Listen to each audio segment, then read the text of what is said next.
Right then, members, it's 6 o'clock, so we'll try and make a prompt start, if that's all right. Is everyone sat and ready? Good. Right, good evening, everyone, and may I extend my sincere thanks to you all for dropping whatever plans you may have had to attend this extraordinary council meeting, the second in just over a week. Firstly, as we gather today, it is important to acknowledge that this meeting falls on Armistice Day, a moment for us all to pause and remember the sacrifice made by so many in the service of peace. So we're now going to stand and have a minute's silence.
Thank you, everyone. We'll now retake our seats.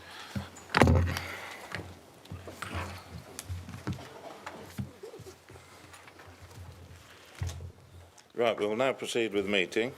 I would like to remind everyone that you should be respectful of those who are speaking.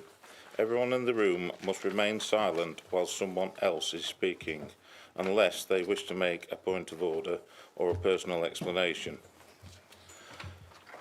I will point out that there is no provision for members of the public to speak at this meeting, but I welcome all members of the public we have in the room this evening to observe the proceedings. Item 1 on the agenda, apologies for absence. Are there any apologies noted? Councillor there. Apologies, Chair. I think with the timing of this one, I've got quite a few, I'm afraid, with holidays, working commitments, and sickness as well, I'm afraid. So I've got Councillors Pamela and William Jones, Councillor Rennick, Councillor Emmons, Councillor Tate, Councillor Foster, Councillor Spooner, and Councillor Ancliffe. Thank you. Councillor Lacey. Yeah, I've got Councillor Morley, Councillor Clegg, Councillor Durrant, and Councillor Fawcett. Thank you. Those will be noted. Right, item 2 on the agenda. Are there any declarations from members in respect of items on the agenda today? No declarations of interest? Thank you very much. Item 3. Requisition to call an extraordinary meeting of Council under section 3.1 of the Constitution. Item 3 on the agenda is a motion submitted by Councillor Ross Shipman. This follows a requisition signed by 5 members from the Council to hold an extraordinary meeting to consider the motion. Before moving to the motion, I am going to ask the Monitoring Officer to talk about the legal position following an email from Councillor David Ancott. The statement Sarah is giving is being circulated now, along with a printed copy of the Council's statement on the Lido, as published on the Council's website on the 10th of September. So I'm going to let these be circulated, and then Sarah's going to...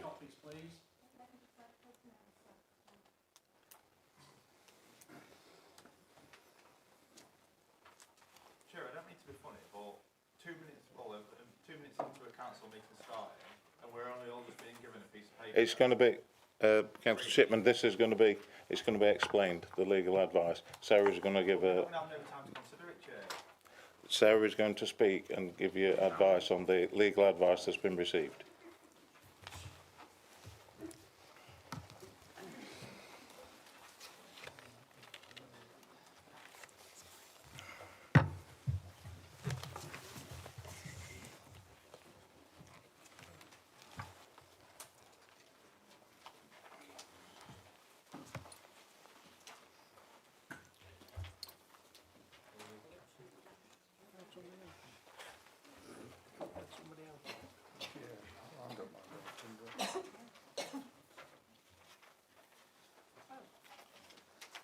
Yeah, can somebody give her a hand?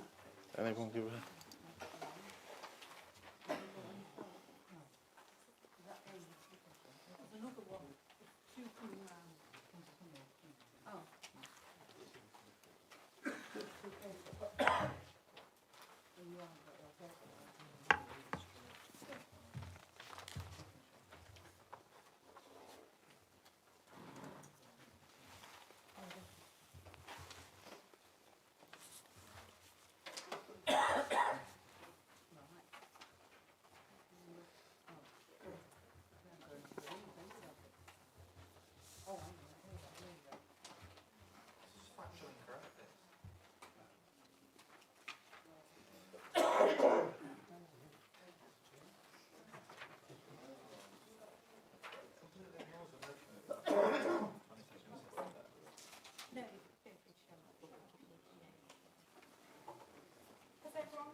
No, we are no.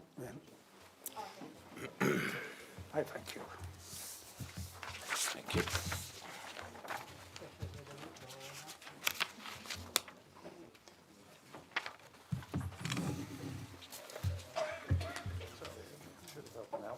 The problem with this is it totally ignores the fact that it's point four. Councillor Shipman, can you take your seat, please? The meeting started.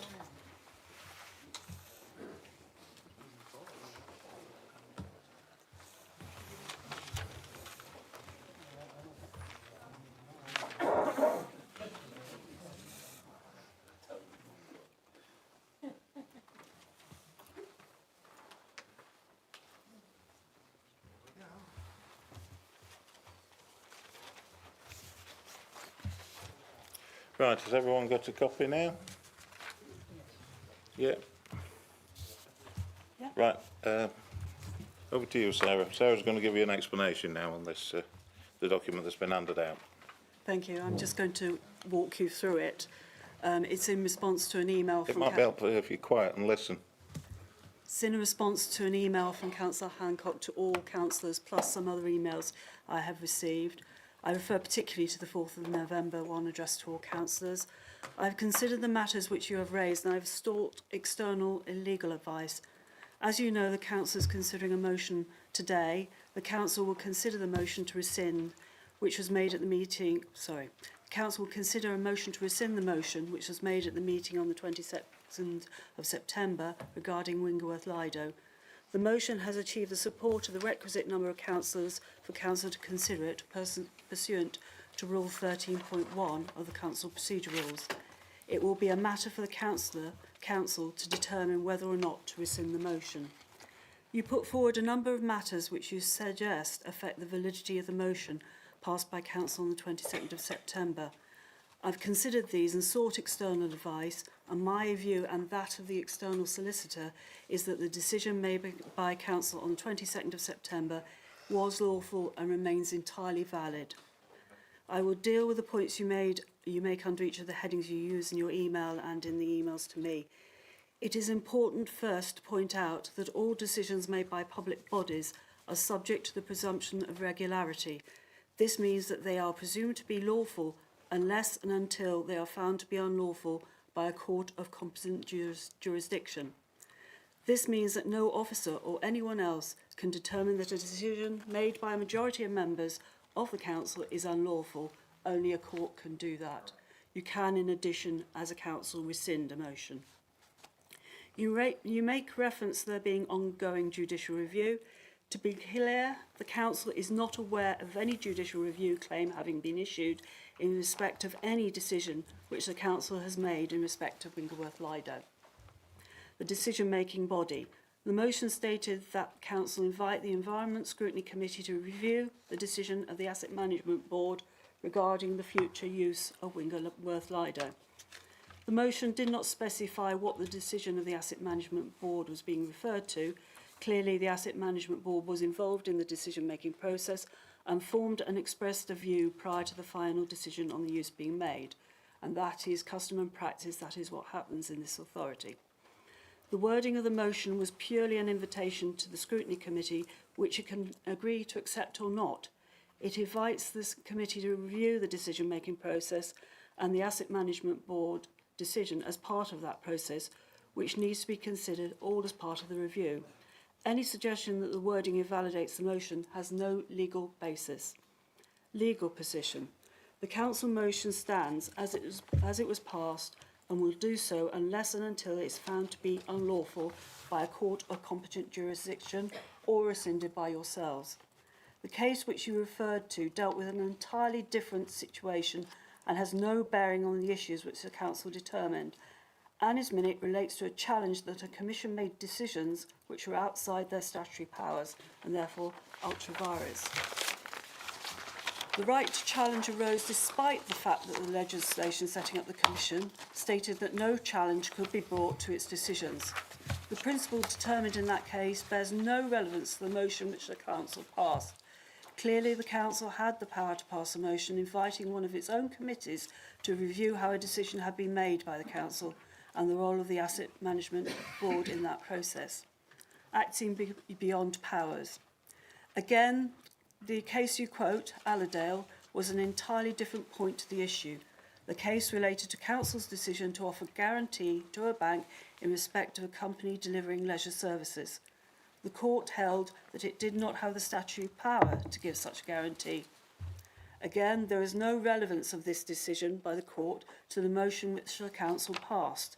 The Council decision related to a scrutiny committee reviewing a decision made in respect of an executive, a cabinet function. This is something which is clearly within its powers, is common practice in local authorities. Misattribution.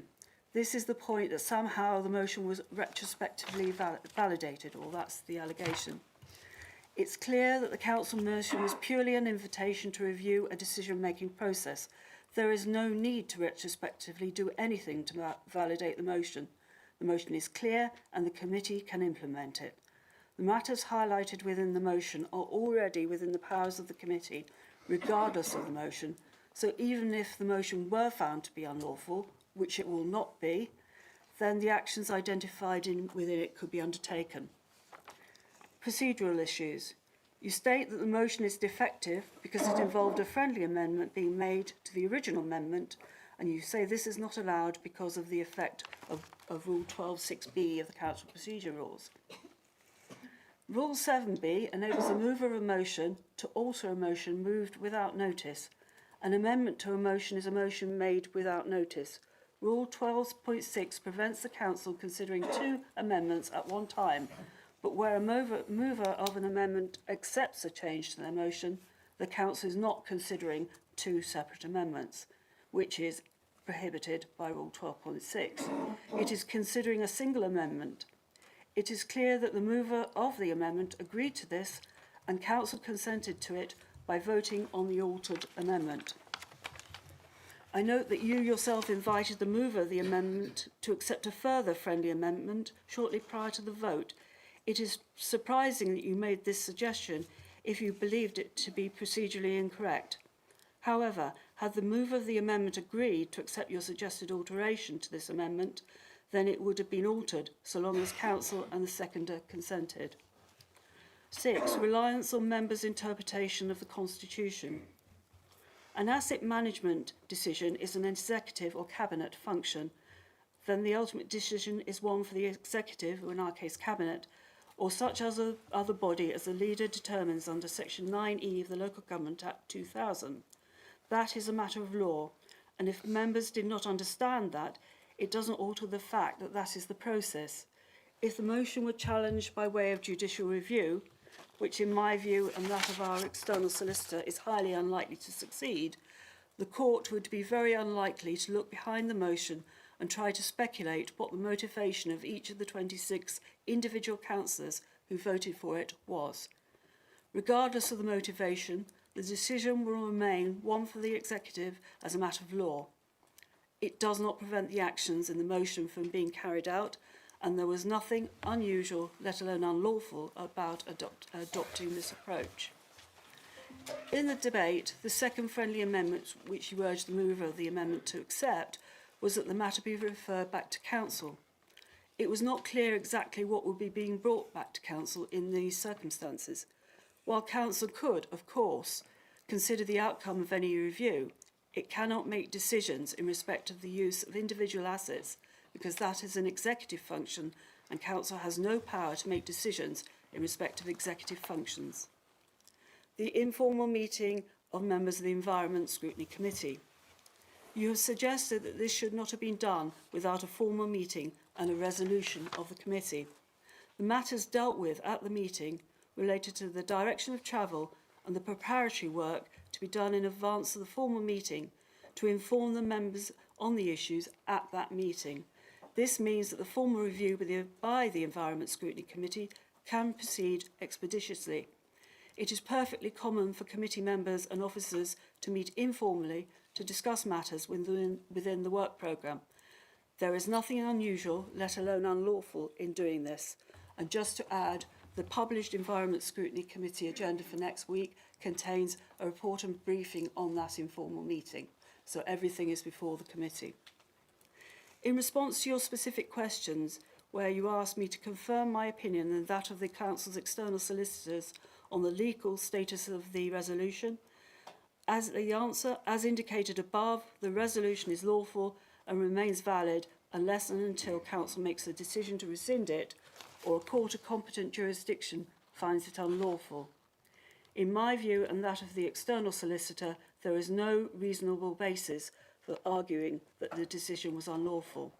Second question, for me to recognise the forthcoming extraordinary meeting as an opportunity to regularise what would otherwise remain a constitutionally dubious decision.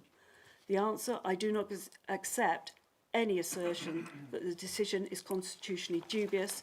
In fact, there was nothing in the motion which could not have been done by the Scrutiny Committee, irrespective of whether there had been a motion passed by Council or not.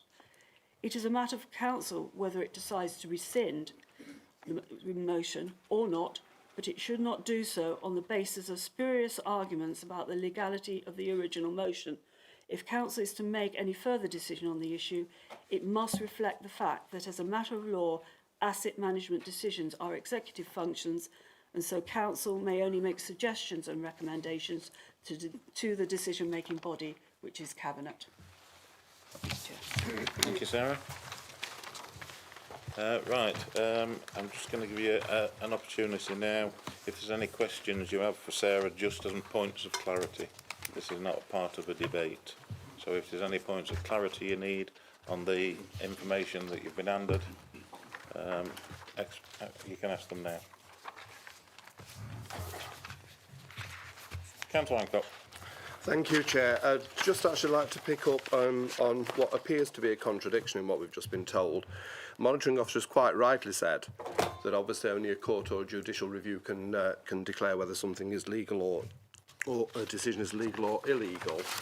And yet under point 4, the wording that she's actually used, so that even if the motion were found to be unlawful, which it will not be, that is not a decision that can be, that is not a statement that can be made in fact. We do not know whether it would be or not. I will, when it comes to my speech during the debate, point out exactly where I disagree with her on in terms of the case law that's been presented. There's a second point I've marked which actually did. But if the monitoring officer would like to respond to that one first, and then if there's another, I'll come back to it. Yeah. Thank you, Chair.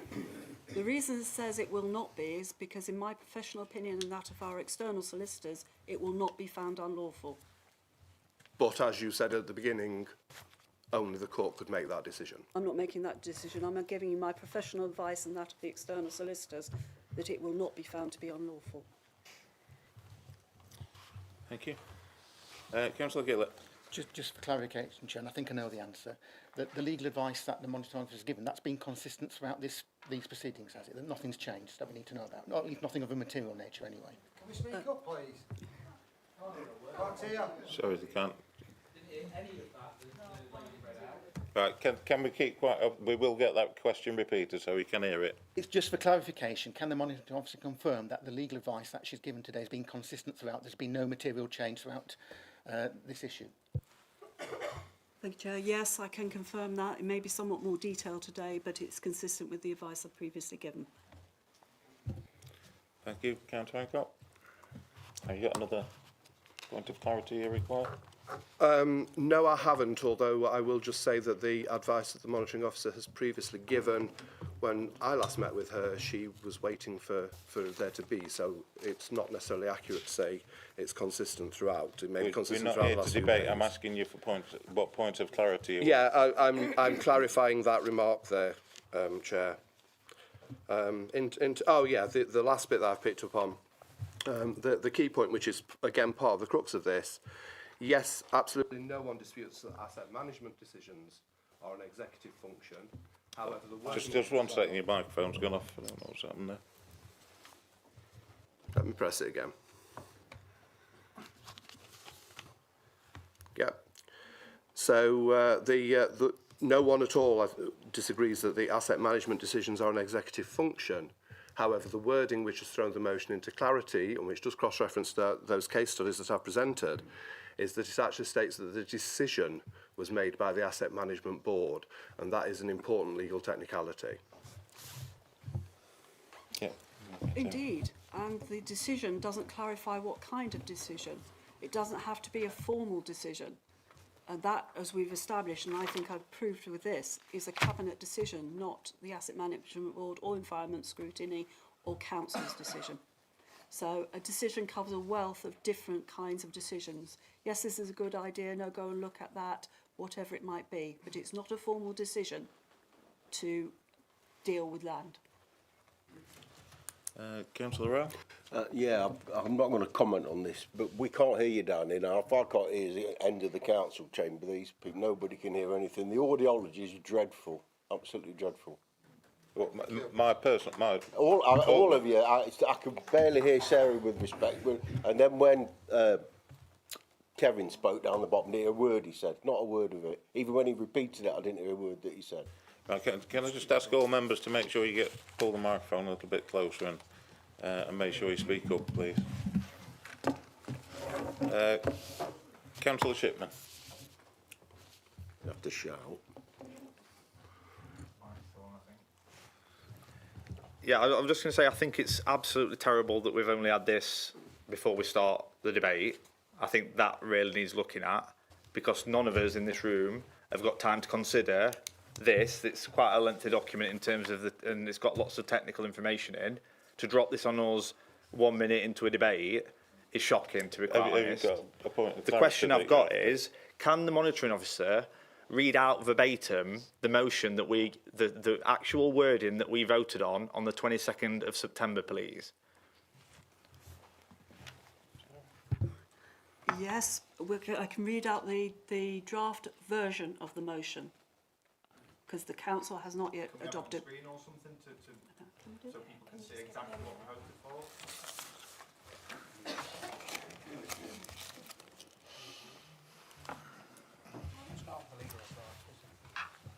That's not really clarity on the legal advice. Chair, it's very relevant because the advice that Sarah's giving councillors here disregards the bit where the Chair of Standards, Councillor Gillett, specifically told the rest of the council that in the Constitution, the Asset Management Board makes this sort of decision, not Cabinet, not Council. It's the Asset Management Board. And then his amendment, which was point 4 on that motion C, specifically puts the decision and any actions it proposes to take with the Asset Management Board. So it's very relevant to the legal advice we're getting at this moment in time, as to why this legal advice, I personally believe, is complete rubbish, because it's not relating to what we voted on the 22nd of September, which is very explicit. You can all go and watch the video of Councillor Gillett saying it. There's no ambiguity. It's very explicit what we voted for on the 22nd of September. And I can't believe any reasonable person watching that video back can honestly claim that the decision was not put to the Asset Management Board. It's not a case of what their interpretation of it was. Councillor Gillett made it very clear what we were voting on. I think Sarah's already clarified the position on this. No, she hasn't, Already. Chair, with all due If respect. you if you- allow me to speak, if I Yes. may, Chair. I said it doesn't matter what was said. The legal position is still that it's a cabinet decision. Your wording or whatever cannot change the legal position. And I would prefer it if you were more polite. Please do not call my external solicitor's advice rubbish. I'll take your point there, Monitoring Officer, but the problem is that we vote on what's in front of us. Otherwise, using your logic, there would never be any judicial review Councillor required Shipman, we're because not everything entering would be into a debate. This is a constitutional. point of clarification, and Sarah's just answered your point. I don't think she has, Chair. I totally disagree, and she has. Councillor Reid. Thank you, Chair, and Monitoring Officer, thank you. With the greatest respect, I'm no clearer on what's actually happening here, and I think this is, reading this, I do sympathise with Ross's statements. There's a lot to take in right now, but I am actually no clearer on who's made the decision where with this, because as you've said, is the decision or recommending from an asset management board to cabinet to make the decision. Okay, that's fine, but my recollection of the meeting of the 22nd of September was it was the asset management board's final decision, not the cabinet's. So can we? I mean, I, with the greatest respect, I don't think that is clear enough. I do understand everything in the documents you put forward, and that's not made my position as a councillor any clearer on this. But I think the key crux of what really is confusing and not adding clarity to the issue is who is responsible for the decision to be made about the Lido? Is it Cabinet or is it the Asset Management Board? Because we've got two conflicting reports from the 22nd and then now. And if it's Cabinet, and even on this document here on whatever page it is, it says the Asset Management Board considered a report on the lease's future. So did that consider, or did they present the report to go to Cabinet? I'm trying to understand the process here. If it was the Asset Management Board's role to present a report to Cabinet for consideration, then it's a Cabinet decision which rightly goes to scrutiny at the community, at the committee to be scrutinised in the right place. But I'm actually more confused now than we were when we started. It's very simple. As a matter of law and our constitution, the decision can only be made by Cabinet. But that's not to say there's only one decision in the place. That's the formal decision at the end as to what will happen in relation to the asset. Asset Management Board can make a decision what their opinion is, or to recommend, or what they think needs looking at again. So it's not a single decision. There are a wealth of decisions that could be made, but the formal decision can only be made by Cabinet. So can I clarify then, just to be absolutely abundantly clear, if possible, Chair? Does that mean that? A quick point, because Yes. I think we've done Well, this. and to death, no, if but I'm this, honest. please, I apologise, but I'm just trying to Well, make keep sure. it quick then. Yes. So a decision was made on a recommendation or to end the lease, or a decision was made, not sure what decision was made at the Asset Management Board. Someone has made a decision somewhere, whether that's Cabinet or the Asset Management Board, to terminate the lease, but a final decision on the future of the Lido hasn't yet been made. Is that what we're saying? That's right. Okay. But Who made that's the decision to end the lease? the officer? The officer. Okay, thank you. Councillor Dale. Thank you, Chair, and thank you to Sarah for a lot of work that has gone into this and for the external advice that's been sought. I just want to clarify, so with Asset Management Board, I'm not familiar with any recommendations from Asset Management Board in the past actually going to a formal meeting of Cabinet. Is that because officers historically have dealt with it under delegated powers on behalf of Cabinet? Just so I'm understanding that correctly, is that right?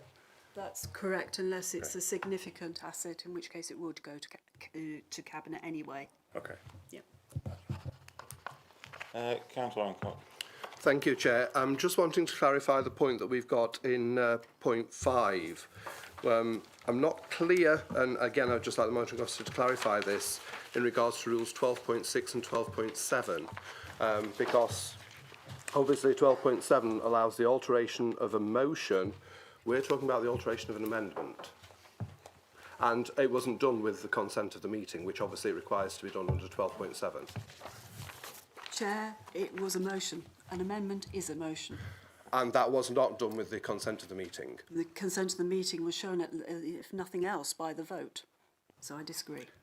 With respect to the monitoring officer, when we've had that done before, it's actually been put to the whole meeting to actually accept a change where someone has wanted to change their own motion. Which it did by accepting the amended motion, including the friendly amendment. I think we're playing with words there, monitoring officer, because that's not what's happened in the past.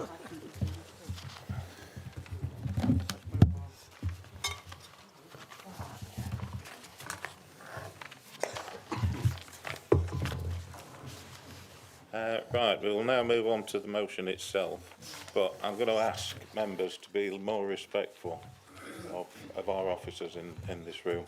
I think there's been some comments already that are really not justified, and so I expect some respect from members when they're speaking to officers. I'll now move on to the motion itself and call on the and ask for Councillor Ross Shipman to present the motion. Thank you, Chair. Since the last meeting on the 22nd of September, where we discussed this, I've held many in-person meetings with officers. I've held hours of phone calls with officers, and council officers have not been responding to me in good time. Like today, this email to Councillor Hancock, the original email from Councillor Hancock was over 2 weeks ago, and so officers have had 2 weeks to prepare this legal advice so that councillors can consider it in advance of this meeting. That has not happened. The division that's been caused and been brought about is because there's been a wrong assumption that angling and biodiversity cannot work hand in hand. The truth is that angling and biodiversity have been working hand in hand for decades on the Lido, since the 1940s. And I don't believe there's nothing biodiverse about fish dying in the Lido, which has happened since the decision to remove that lease from Claycross Angling Club. 2 hours before the meeting on the 22nd of September, council officers were chasing the angling club to remove fish, and I quote, without further delay. Without further delay is what the officer put in an email. I've seen it, so I know it's true. That's what was said. That was 2 hours before the last meeting on the 22nd of September. At the 22nd of September meeting, we had absolute amendment chaos. We had procedural errors, which I know Sarah's tried to explain here, but actually, in my mind, it's creating more questions. There were misleading statements from a variety of councillors in this chamber. There were constitutional errors, and I will just tackle the point which I'm about to go into in terms of the actual amended motion that we all voted on. Because whilst the monitoring officer may wish to claim that because something's in the Constitution, this council can therefore not do anything that's constitutional, which logically that doesn't even stand to any basic level of scrutiny. Of course this council can agree something that's unconstitutional. Of course it can agree to do something that's unlawful. It's then up to the checks and balances in this council, in this case council officers, to pull members up and say that amendment, that motion cannot be voted on. It is unconstitutional, which actually happens when we submit amendments in advance or motions in advance for the council meetings. Those conversations happen. But in that case, it didn't happen. So let's talk about what Councillor Gillett did say during that meeting, which apparently is absolutely fine because the Constitution said something else. Councillor Gillett specifically said, the decision-making body of this council is the Asset Management Board, not council, not cabinet, It's that board. How can that be took in any other way than all us members in this room to assume that the Asset Management Board is the decision-making body of this council? Then we went to an amendment to the amendment, which he said, the decision and any action the Asset Management Board proposes to take is sent back to the Environment Scrutiny Committee. That was point 4 of the substantive motion in the end. So that, to me, is Councillor Gillett, but if you take the preamble he actually said in his proposal to amend the amendment, plus the actual wording of the amendment he said, it's very explicit where Councillor Gillett intended that decision to be. It was the Asset Management Board. Now, subsequent to that meeting, it's become apparent that constitutionally, the Asset Management Board cannot take any decisions, and that's been confirmed by the monitoring officer today. It's got no legal basis to take any decisions whatsoever. And that's what we've been informed between the meetings, that officers cannot take, the Asset Management Board cannot take, it didn't take the original decision and wouldn't take any future decisions as per the amended motions instructions that we all voted on. So that in itself makes it constitutionally ultra vires, which the monitoring officer hasn't addressed in this statement to us all.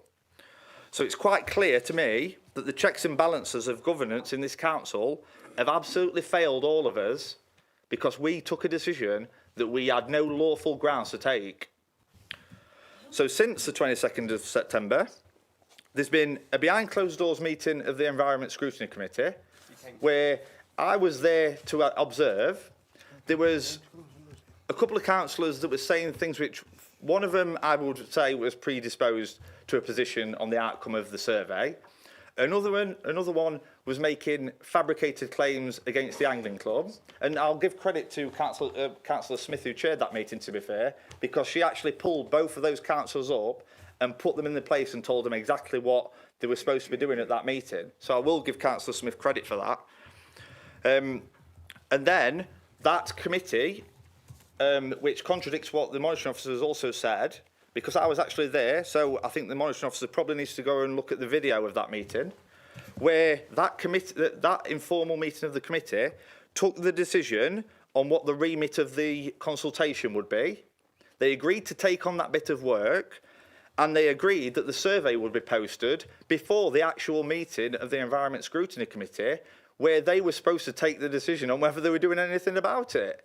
So they did take decisions, so I have to challenge the monitoring officer's assertions that they took no decisions and it was just somehow it was a briefing. Just out of interest, Councillor Shipman, Yes. what legal qualifications have you got?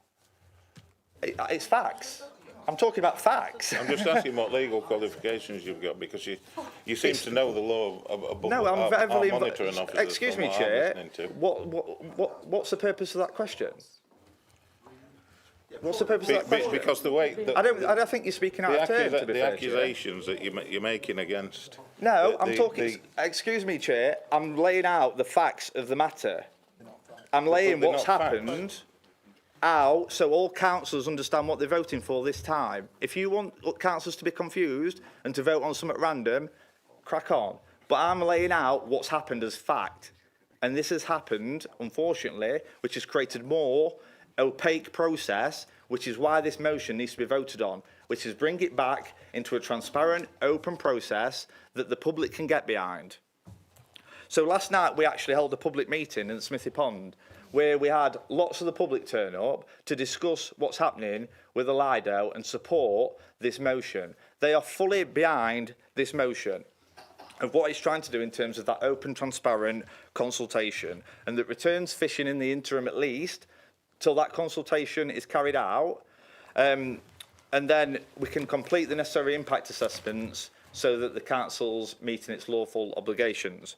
Now, councillors can choose to ignore the public if they wish and die on this hill, but I'd like to think we all understand our public duty to serve the public and its residents that put us here. So let's use this as an opportunity in front of us to put things right, protect wildlife, show our love for Wingworth Lido, and most importantly, follow through with the process that the public can have confidence in going forward.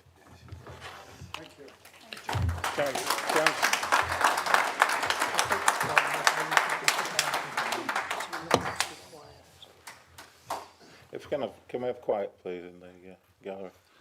Right, Councillor Rowe.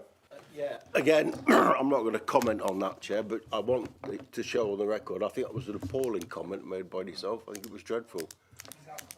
It was. We're not here, Chair, to be patronised and spoken down to like children. We're councillors, and we deserve that level of respect.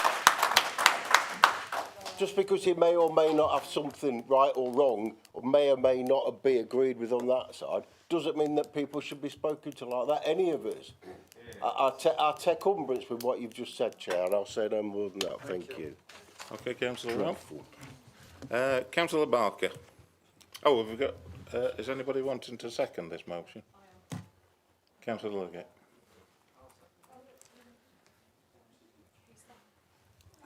Do you wish to speak on it?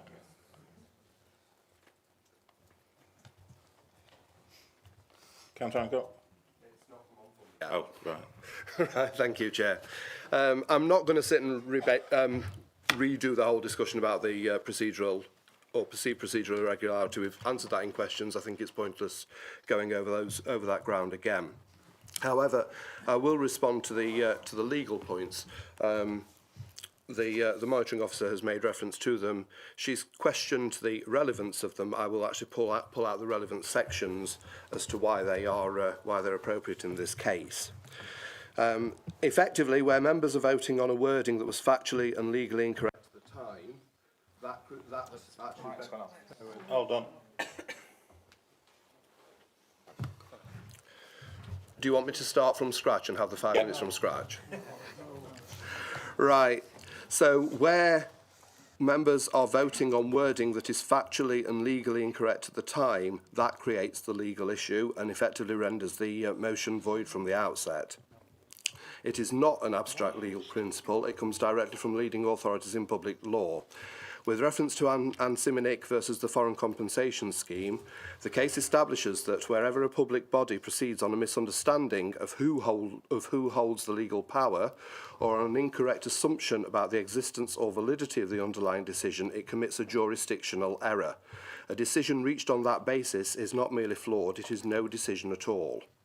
That is precisely the decision here, because the amended motion actually stated that the Asset Management Board had taken the decision.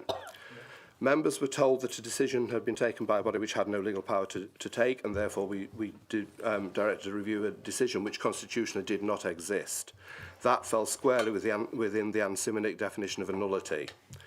In regard to Credit Suisse versus Aldershot Borough Council, the case confirms that where a local authority acts on a premise that lies outside its lawful powers, the resulting decision is ultra vires and incapable of being validated afterwards, even in good faith. If a motion is passed on the basis of a misidentified decision maker, one that had no authority, the resulting resolution is constitutionally incapable of producing lawful effect. Both cases emphasise that good faith is irrelevant. A decision reached outside legal powers cannot later be corrected or reinterpreted into validity. It is void from the start. I acknowledge that the monitoring officer and I hold different views on this point, and she is absolutely entitled to her opinion. However, I've already issued by email and present again this evening the case law evidencing my interpretation. The monitoring officer has expressed a different view, but even in here hasn't actually made reference to why she feels it's inappropriate. The monitoring officer has also suggested that the amended wording should be interpreted in the context of the Constitution, and respectfully, that is not how public law operates. Schedule 12 of the Local Government Act requires members to vote on the question put to them, the actual wording that is specified on the day. Courts have been consistently clear that a decision cannot be reinterpreted after the event by reference to what the Constitution is assumed to mean. Officer intention cannot replace the text members formally vote on. If the wording was defective, the only remedy is rescission and proper reconsideration, not retrospective reinterpretation.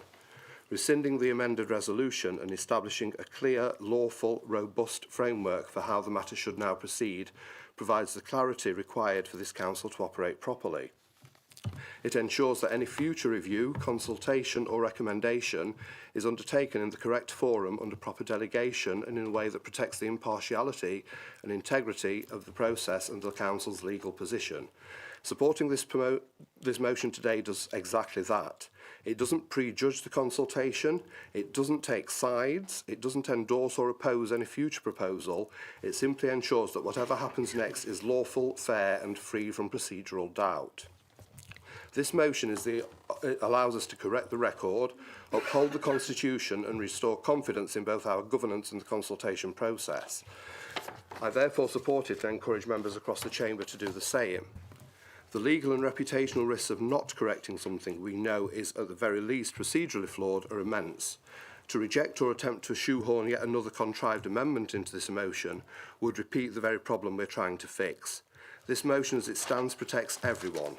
The public, our communities, the council, our officers, and above all, the integrity and transparency of the process. It's our opportunity to put it right where we believe that things have gone wrong. Thank you. Thank you, Councillor Hook. Councillor Weatherall. Actually.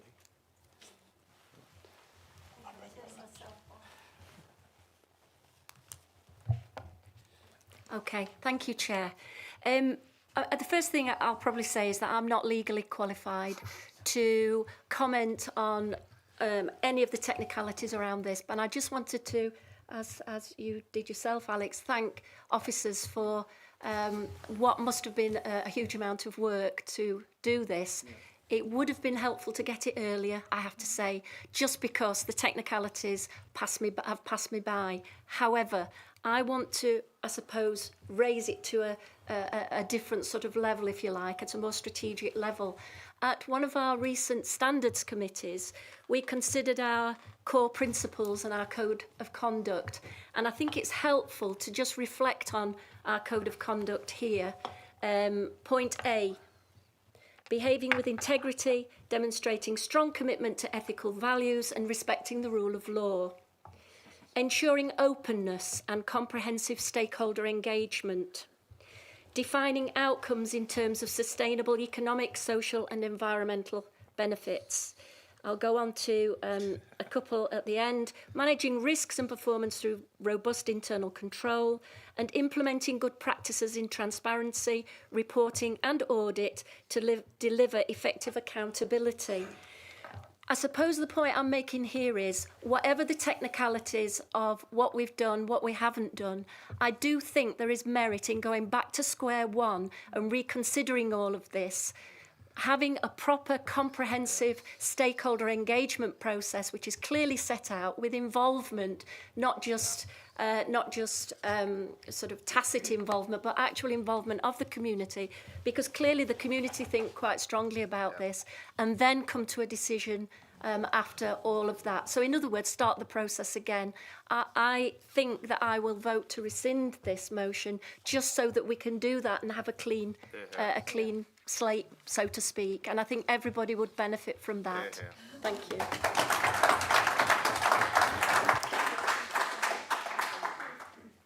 Councillor Barker. Yeah, thanks, Chair. And I think it's important for me to start by repeating what I said at the last council meeting, that neither I nor this council are against fishing. The process we'll be going through is not about preventing fishing on the Lido or anywhere else. It's about fulfilling this council's legal obligation, given that the Lido is a designated local wildlife site, and creating a new future for that area that involves more of the community. And I want to stress that that future can include fishing. If anyone's telling you any different to that, they're not being straight with you or the community. Can I go fishing? If I go now, can I go fish? No. With that said, I can't believe that we've got to this point. I honestly can't. The amount of officer time that is spent on this issue has been phenomenal. Absolutely phenomenal. As well as Councillor Shipman, almost daily contact with senior officers, that this issue has impacted on other departments throughout the authority. Last week, we made the biggest decision that this council will ever make. And in the last 3 weeks, we've spent more time talking about Wingerworth Lido than on the council reorganisation. That's phenomenal. I know, Councillor Shipman, that you have met with nearly every officer in this room, and they have given you the same advice that they gave me.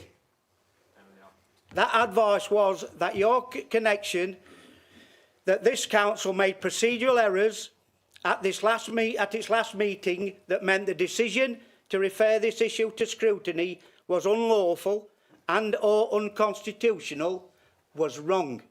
They've told you that 3 weeks ago, because we've been on with it that long. So you knew that. That was their view before calling this extraordinary meeting. Yet you choose to ignore their advice, and Councillor Hancock even circulated an email that only questioned the competence and professionalism of these people. It don't matter. Because you were not willing to accept his advice, because... Can you... It's Councillor Baker's turn. Barker, hold on. Turn to speak at the moment. Can we have quiet, please? Yeah, I'll go on. I'm going to go on.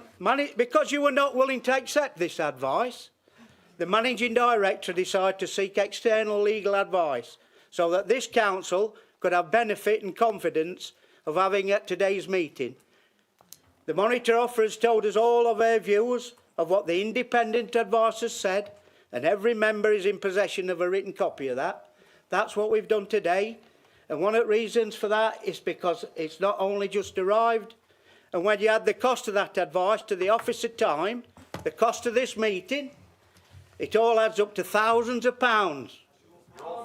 All because... Can we have quiet, please, from the... All because you thought that you knew the law better than our council officers. Who took the original decision? Weren't me. It is clear from the monitor officer comments and the independent legal advice that this council has followed both the law and its constitution. That's what the legal advisors told us, irrespective of what you might think. Some of the words used during debate could have been clearer, but that is often and always will be the case in council debates. And it's the monitoring officer's job. Quiet, please. Also, I'll suspend the meeting until we get some order. Point of order, Chair. I'm making a speech here. Yeah, but what you're saying... You can come back at the end. You get time. You've got a right to reply at the end. Well, it's a point of order on the point that's just made.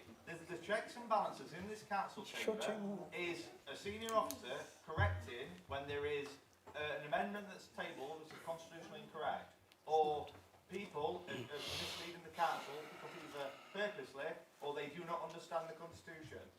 That's not our job to police it. That's the senior We have done. job to do so. We have done. No, it's not been done. You had that advice. Anyway.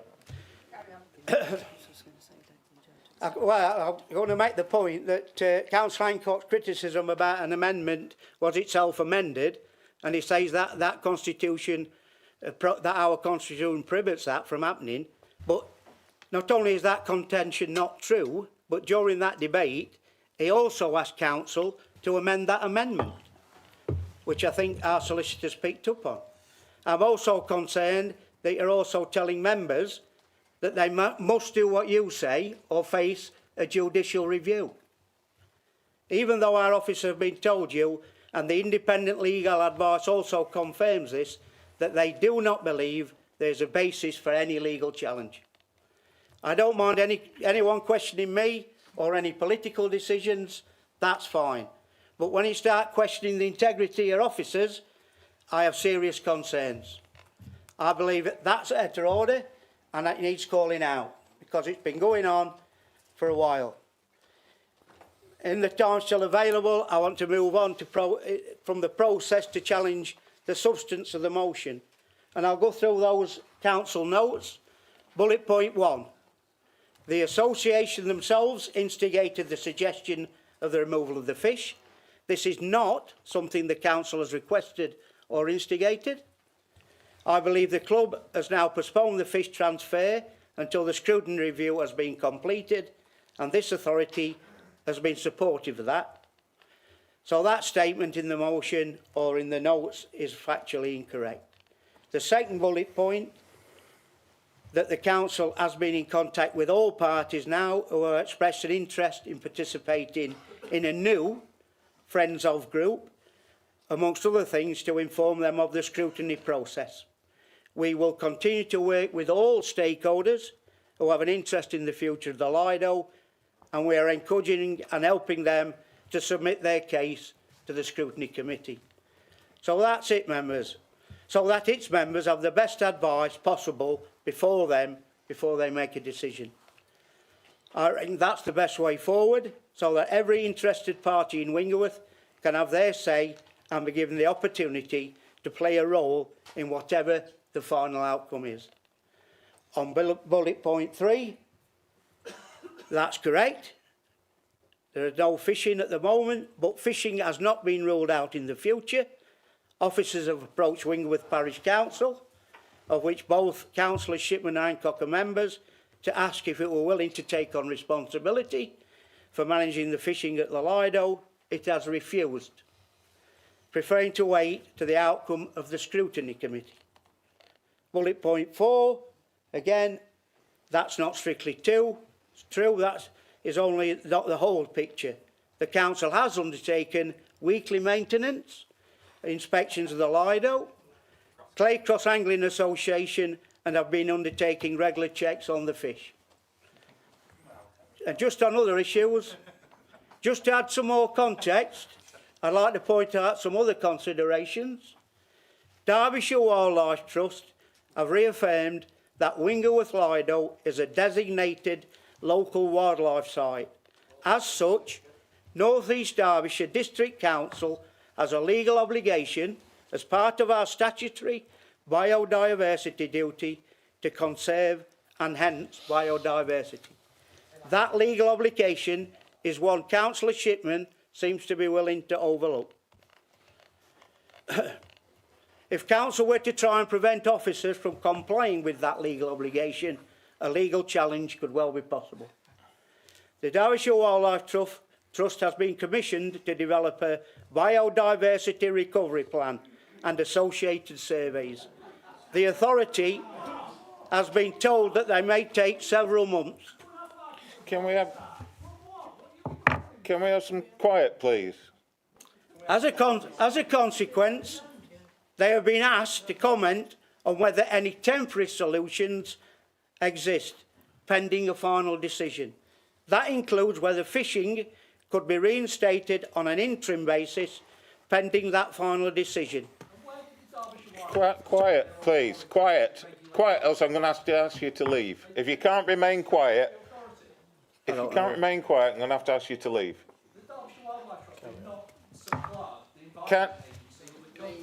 You were told at the beginning of the meeting that the public, nobody had put in any plans to speak on this meeting, and you're shouting out from the audience. I'm asking you to remain silent or leave the building, please. If you can't control yourself, can you please leave?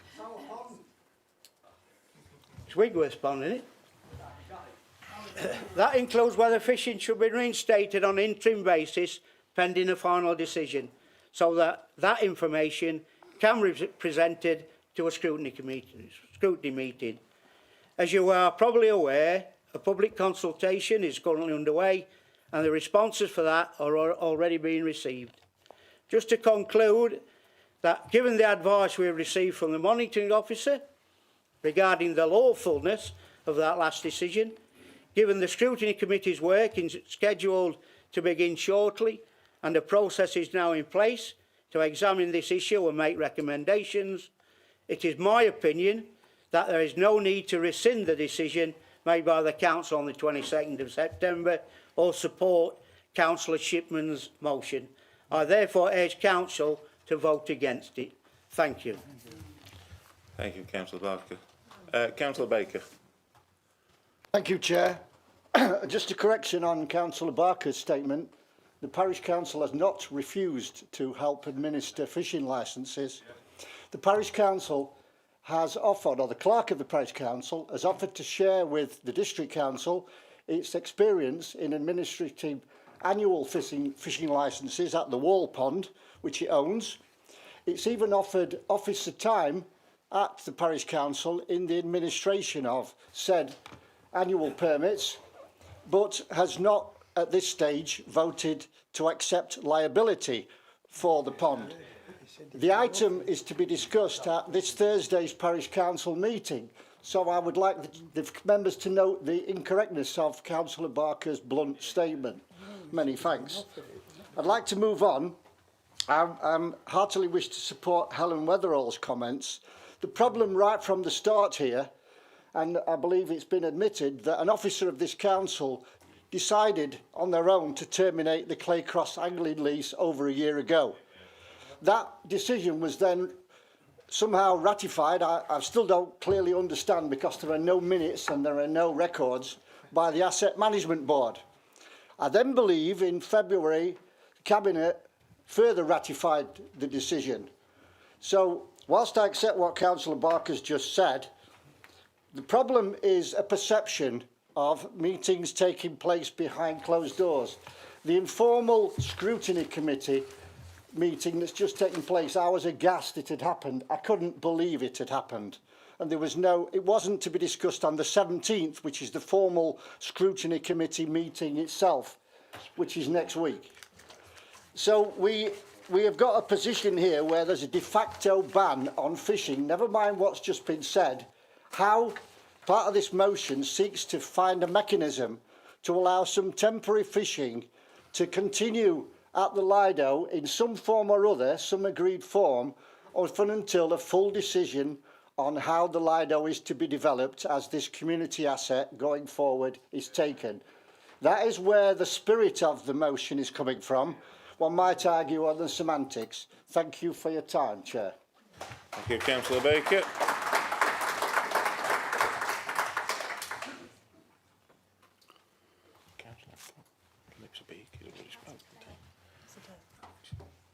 Councillor Dale, sorry. Yeah, thank you, Chair. I agree broadly with Councillor Weatherall as well, and I'm pleased she quoted the code of conduct as well. I think I can see it from both sides, really. I think the council ultimately have not covered themselves in glory in terms of the way that they've dealt with this. You know, the decision itself by the Asset Management Board or whoever, whether it was a delegated decision by an officer at the time, you know, everything around the way that that was conducted is messy. I'll be honest. You know, the governance structures around Asset Management Board, I've raised that a few times. It's messy. It's not clear. It's created this sort of vacuum of information that's allowed much of this debate tonight to be about process rather than substance. But I also feel particularly uncomfortable about the approach to officers in this room. Actually, I don't think that we have treated, or some members in the chamber haven't treated officers with the respect that they deserve, or actually one another. Because as councillors here, we've been shouting across the room at each other, and I think we're doing a bit of a disservice to this council, to its reputation, and actually to local government as a whole. So I would certainly urge everyone in the room to just take the temperature down. Let's try and speak to each other with civility as much as possible. But I do fundamentally agree with Councillor Weatherall's point that, you know, regardless of all the history, and it's clearly, as I say, it has been messy, fundamentally there is a lack of confidence in the process, and that, you know, there are legitimate concerns from Councillor Shipman and Councillor Hancock around, you know, process, and I accept fully the monitoring officer's response to that and her own view on it. But, you know, we're in this space where it's very heavily contested. We have so many residents here from the members of the public who don't feel that there is confidence in the process. And the obvious thing for me to do, you know, for me to suggest for the council to do then is, okay, well, let's reset then. Let's start again. And starting again is rescinding that motion, agreeing this motion, and getting on with that consultation to give everyone, you know, the opportunity to have their say. I think the key, there has to be lessons learned from this, you know, fundamentally. And I think one of them is around Asset Management Board. Let's please, as a matter of urgency, get some proper governance around that.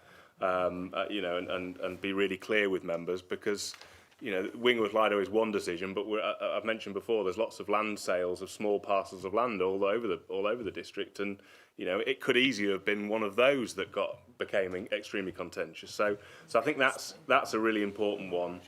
And also, in terms of the original decision that was made, and whoever made it, whether it was an officer or the board or whatever, I think we just need to remind ourselves of common sense solutions. And I think bringing partners together, if there were concerns from some members of the community, why did we not get people together in an informal way outside of these formal meetings where we bring the Angling Trust, the Angling Club, other professional bodies, any residents who had concerns, and sort of bring people together and try and work through the things so that we avoid making decisions that then completely blow up like this one has, would be my take. But I'll be supporting the motion because I think we've got a demonstration here of lack of confidence, and therefore we do need to reset. Thank you very much, Chair. Thank you, Councillor Dale. Councillor Liggett. You've already spoken, Councillor Hancock. I was raising a point of personal explanation, which I'm allowed to do under the Constitution 12.5F, in regard to what Councillor Barker has said. He made several untrue statements. I certainly haven't questioned any officer's integrity at all. I have disagreed with the monitoring officer's opinion on these, and I have questioned the fact that the points that she has applied to it differ to the ones that were relevant in law. That's not calling her integrity into question. I never would do that. I've got the utmost respect for Sarah. Also, there was a comment made about me, which is referred to in here, which is fine. But actually, like a lot of these things, I went back and got the legal opinion afterwards. So at that point, just as anyone else does, at that point, I made a mistake as well. But I will put my hand up and say, I didn't notice that at that point in time. But this is an opportunity for us to say, actually, the council didn't get it all right. So I take absolute issue with that accusation, and to clarify the other thing, and also I have not made a threat of a judicial review. I pointed out that there is one already underway, which officers have been, I believe, because it was mentioned when I met with Sarah and Lee, that they are aware, or at least aware that one has been filed. I don't necessarily know whether it's proceeded through to the next hurdle. It was also made reference to when I met with Matt and Andrew. So on 2 occasions, it's been discussed in the presence of officers, and it was said that they were aware of it. So it's again totally a lie to say that I'm threatening it, because I haven't even got the money to bring one. So I think we need to, Councillor Barker needs to retract those statements. I don't know if I said you were a threat of any judicial. Councillor Liggett. Thank you. With somebody with absolutely no legal experience whatsoever, but I am very confused by the Derbyshire Wildlife comment, because recently we've had a lot of illegal activity which the Rural Crime Police asked us to involve Derbyshire Wildlife. They turned round to us and said they don't get involved with anything unless it is on their own land. So that surprised me. I want to agree with Councillor Weatherall as well. I think it's pretty obvious to be transparent and open, which is supposedly the motto of the council, that we need to start at the beginning and, let the whole of Wingleworth have a vote on this. And also, if we're on about wildlife, etc., and fishing running side by side, as I said at the last meeting, there's somewhere called Ogston Reservoir, which is a triple SI, and fishermen are there every single day. And that's all I want to say. Thank you. Thank you, Councillor Liggett. Councillor Barry. Thank you, Chair. You turn it off. Am I on? Right, thank you. Thank you, Chair.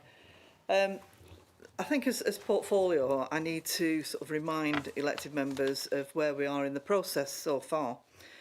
The background that I'm aware of is the council have received complaints from residents about environmental concerns and antisocial behaviour at the Lido.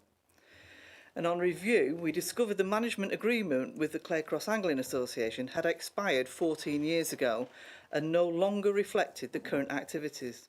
For example, night fishing was taking place despite the lease prohibiting it. The rent that was paid was roughly half of what it should have been, as stated on the lease. This isn't a criticism of Claycross Angling Association, and we acknowledge the informal arrangements were likely made, but the lease was clearly unfit for purpose. The Environment Act of 2021 was introduced by the last Conservative government, and it gave the council new statutory biodiversity duties which directly impact on the Lido. Obviously, these weren't considered when the agreement was drafted in 2006.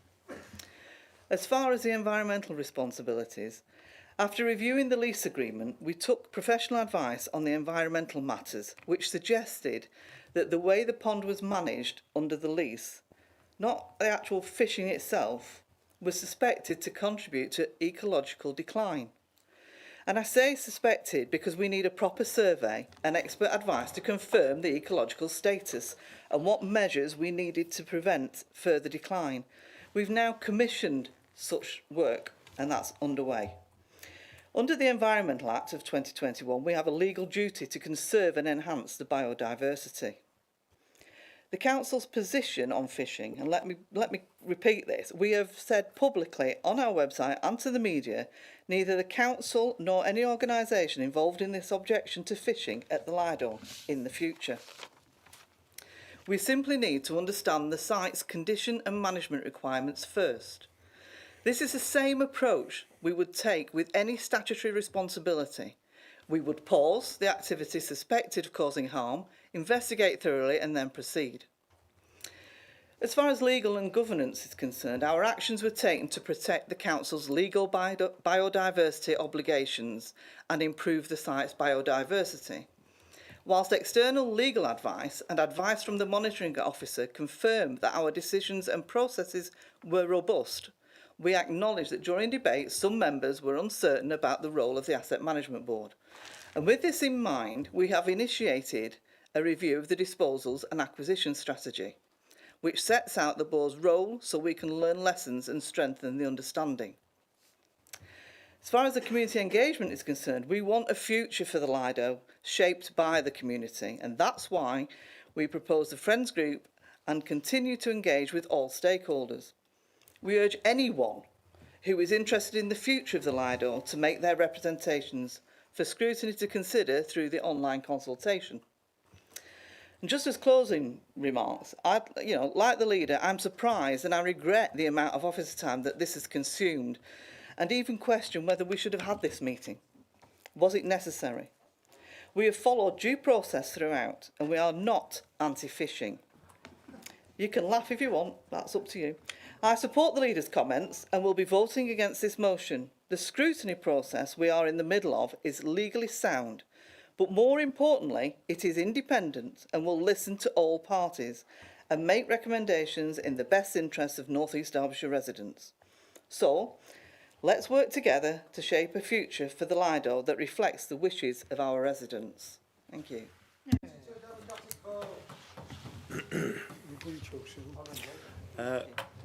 Councillor Adlington Stringer. Yeah, it's all right. I'm bringing you in first. Okay. Thank you, Chair. Is it me? Yeah. Thank you, Chair. The attitude in this chamber tonight has been shameful, and the division that I've seen in my community, the place I represent, over the last few weeks and months has brought me no joy whatsoever. It's done nothing to benefit the community, and it's something I want to get away from as quickly as possible. I want my people in Wingerworth, the people I represent who elected me to be here tonight, to be able to have a say in the future of the place that they live. And some people are deciding to take advantage of this for political gain and have tonight shown that they want to do nothing but to shout, to make headlines, to stir. And I don't think that's going to get us anywhere at all, because we are one council of multiple different political parties, of different places across North East Derbyshire, and we have to come together, work together and compromise and find a way forward. Those calling for a transparent and open process, and I will not be spoken over, have never called, texted, emailed or invited me as a councillor for Wingerworth to their public meeting or to engage in any way. You were invited and you turned up and declined to speak. I attempt... Can we have some quiet, please? Can you be quiet, please?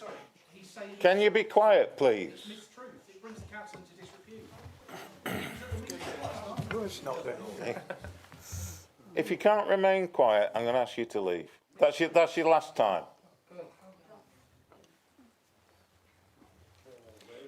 Continue, Frank. I attended the meeting anyway, as I believe in listening to all, those that are here tonight, those with different views, and trying to find a way forward. This is, after all, about Wingworth, my home, not headlines. Tonight, I haven't heard anyone making the case for what's best for Wingworth, but instead trying to argue the points over legal matters. This is filibustering, it is arguing, and it does nothing for the people of Wingworth. And tonight, the only legal case I'm hearing is Shipman versus Shipman. Councillor Shipman, who brought a motion on the 22nd of September, accepted the amendment, which, by the way, was dished out on A4 paper during that meeting. He read it in time, voted for the motion, and is now calling an extraordinary meeting of his own to rescind that very motion. This is Councillor Shipman versus Councillor Shipman. This does nothing to remove bureaucracy, but extend it whilst delaying any progress. Today's motion asks for a consultation despite residents filling out a survey for over a week now. This motion also asks to fact-check those responses, something which is very concerning. Further to that, this motion calls for a stop to Friends of Wingworth Lido Group, which would give residents, anglers and all, real power to make decisions about their community asset. The motion then continues to say that it wants to put that maintenance of the Lido into the hands of Claycross Angling Association. That may be right, may be wrong. What the motion is doing is choosing one way over another, whilst a scrutiny process is happening which will decide the outcome of that. Claycross Angling Association had a lease which expired 14 years ago, and now the Environmental Scrutiny Committee has been tasked by the motion brought to this council on the 22nd of September to shape the future of that asset, and is trying to do so by bringing the community together, allowing them to answer a survey, and they've been reaching out to stakeholders. Any decision can still be made to allow angling, to ban angling, or whatever else. Given that the Council, the Environmental Scrutiny Committee and myself have never said that angling and biodiversity cannot go hand in hand, I have never said that, that is still entirely possible. If, in less than a month, Councillor Shipman can change his mind on the legality of the 22nd of September motion that he voted for, then I won't be making a hasty decision this evening on information handed to me about the way forward. Instead, I'm making a proposal that we take this motion in parts, allowing councillors to rescind the motion if it is indeed illegal or whatever we're calling it, and for the council to go back and decide its way forward. I don't believe in the way forward set out in front of me. I don't know if it's right or wrong. I don't know if it is illegal or unlawful, what situation we are in, and I think the council needs to go back and reset. So let's take this motion in parts, allow councillors to make those decisions tonight, because we are going to tie our hands otherwise, behind our backs, on debated information of councillors calling each other's liars across the chamber, making accusations against officers. It is totally unacceptable and does nothing to bring pride to Wingworth, to North East Derbyshire, to this council or to yourself. This will allow the council to move forward with hopefully a renewed sense of integrity and clarity. So I'll urge all to support this amendment, to take the motion in two parts, and to try to bring the community together. Thank you.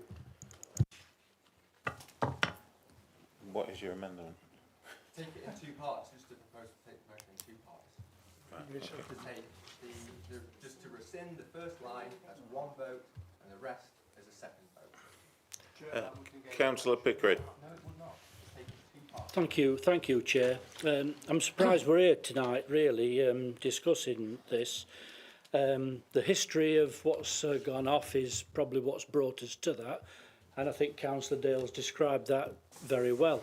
But we are where we are, and we had a meeting in September that reviewed that, and I think the position of this council was that, you know, what's gone off in the past wasn't good enough. We needed to re-look at that. We needed to look at Wingworth Lido and see what was the best for that. I personally think that there is a place for wildlife conservation and angling to work together side by side, and have all that at Wingworth Lido, and we recognised that in September. And part of that recognition was to go back and review the whole process, including consultation and do that through the scrutiny committee and for that to come back to Cabinet. And I think that's a good process that we need to follow through. Because of that, there's no need to rescind anything that's happened. The motion's legal. We've had that described to us. We've got a perfectly adequate process, I think, that can put that in place and look at how we can harmonise activities in the best interests of Wingerworth Lido, people of Wingerworth, users of that facility, and all those concerned. What we've heard tonight from Councillor Shipman and our resident barrack room lawyer is disgraceful, really, as far as I'm concerned. It's done nothing to move that process forward, or looking at what's best for Wingerworth, fishermen, women, and the conservation groups. It's about stroking their ego. And I think rather than Councillor Shipman supporting fishing, it's more like he's fishing for votes and support. And he's done that. If you look at what's happened on that he's putting on Facebook pages, winds up the people of Wingerworth and the users of that. It's causing them to be dissatisfied, and it's causing what we've got tonight rather than working together positively to do something about that. And I find that quite disgraceful, Chair. We're stroking their egos of those two councillors that we've had tonight, rather than looking at the best interests of the public that's taken the time to come out tonight and come and listen to what this district council's doing. I think we have got a positive way forward. We should stick to that. We should get behind it and support it. We're talking to the Angling Trust. We're talking to all sorts of other people to try and get right at the end of the day. And I hope that's what's going to be the outcome. I won't be supporting this motion. We don't need to rescind it. We've got all that in place, and I think we need to carry on with the good work that we've started, Chair. We need to continue that. Councillor Reid. Just on that, an amendment has been proposed by Councillor It's Abington. not been seconded yet. I was going to come to that. Oh, my apologies, but my thought was, and I was just checking because I thought we had to ratify that point and finish the amendment before we could proceed with the debate or the motion. So I thought, just from a point of order, we have to, if an amendment's been raised, we have to actually settle on the amendment first before we proceed with the rest of the debate. Yeah. That's only when seconded. I second. Thank you. Right. What a bizarre twist.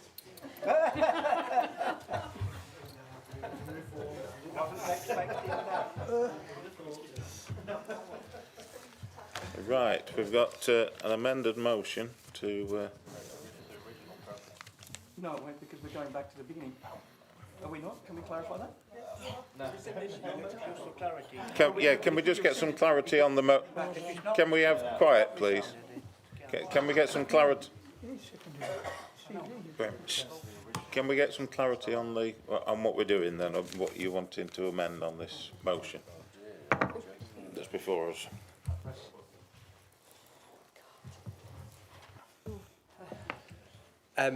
My proposal was that we take the motion as written in parts. Let me get it in front of me.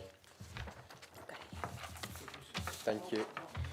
And so to take Council resolves to rescind motion C, Council 22nd of September as it on its own, and take the rest of the motion in a separate vote.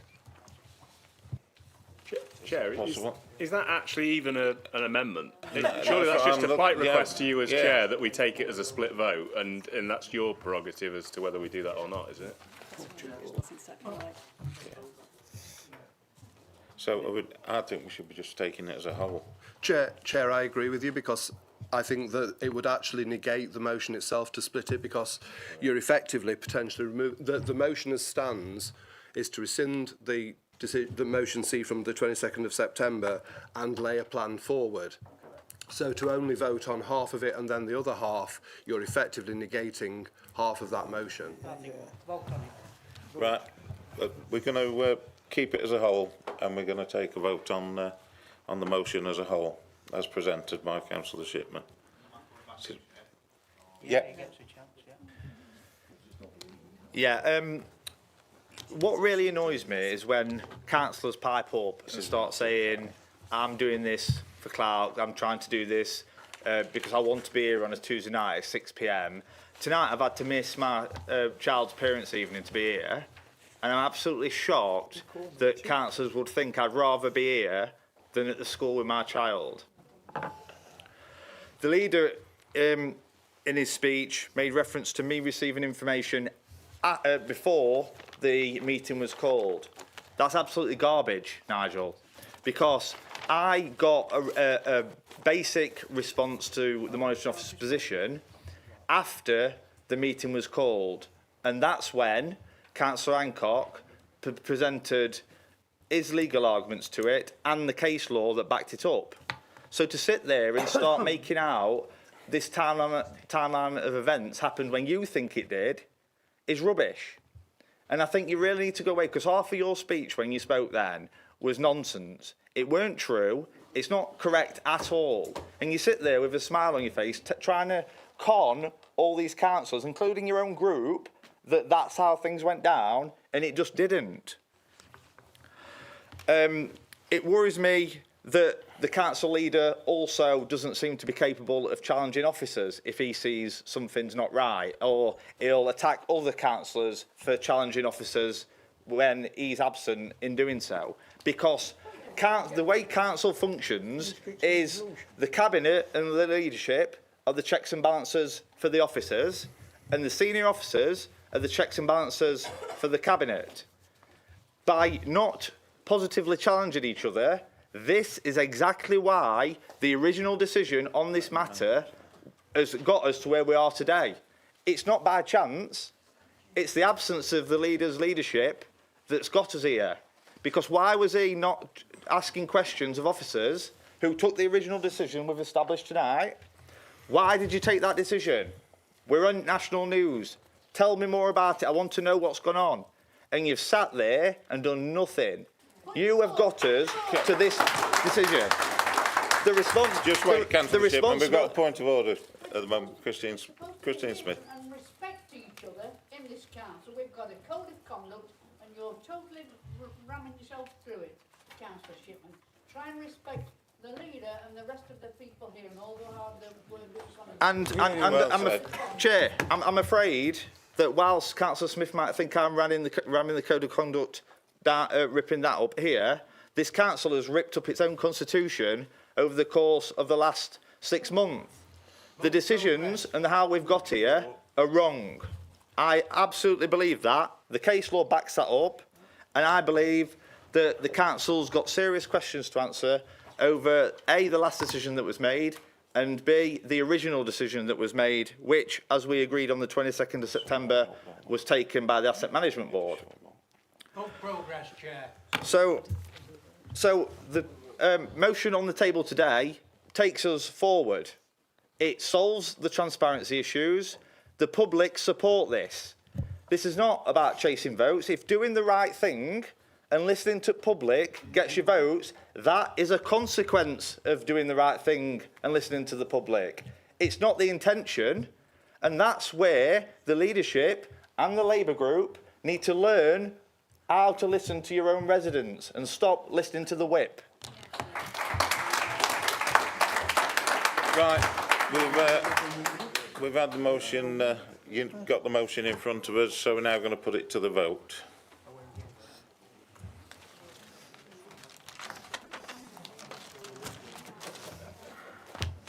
What we're voting on. Motions in the agenda. You want chips or your fish?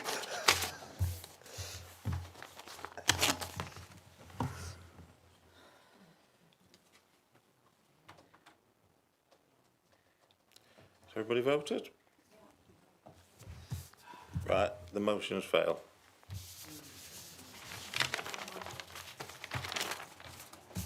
That concludes tonight's business. Thank you very much for your attendance, members. Well done, younger.